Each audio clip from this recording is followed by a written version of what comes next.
Masquerade Ball, the Renaissance, decadent period in Italy. That's where I thought it came from. But no, it was earlier.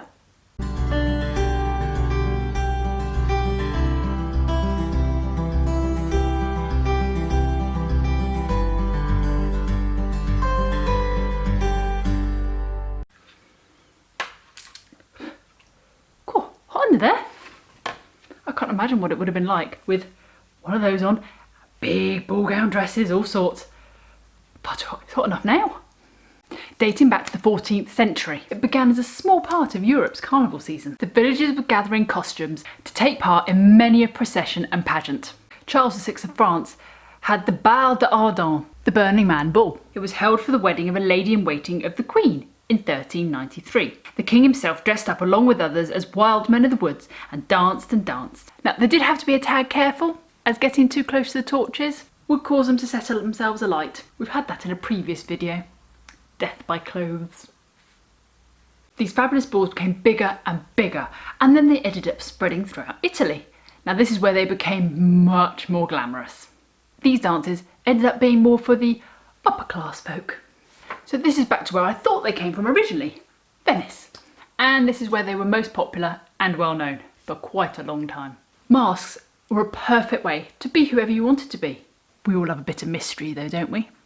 Although this was obviously taken advantage of by some.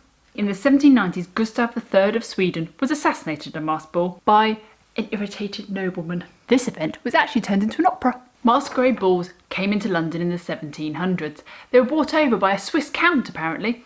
Obviously he liked a bit of a party and wanted to bring it over to London. There was also an anti-masquerade movement. After all, these balls were seen to encourage immorality and foreign influence. Things haven't changed much, have they? These balls did seem to have a bit of a bad reputation in places. But I suppose I'm not surprised. The mystery and the intrigue of the other people you're talking to, the anonymity of who you are and who they are, the fact that you could be literally anyone, no matter what your social status, and it didn't matter.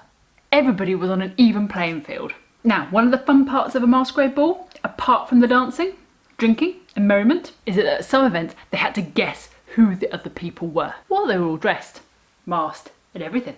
Easier said than done. There was definitely no reading a book by its cover here. Many a masquerade ball was written into literature, and some of you may not even realise. Phantom of the Opera, obviously a famous masquerade ball, and also Romeo and Juliet first met at a masquerade ball.